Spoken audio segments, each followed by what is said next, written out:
We are all in a transition, and we welcome the new task force which is going to be put in place, and as publishers we are ready to give our input to ensure that our children get the best education to build their future. CBC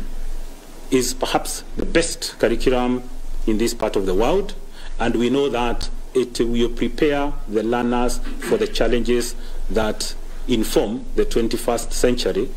and it is the road towards the first world. The country was very ripe for CBC, and the publishers welcome and resonate with CBC.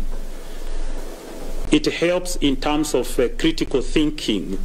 producing learners who are able to think critically, learners who are able to be creative and innovative. And we look forward to work with KPA to ensure that we become partners in every of the book fairs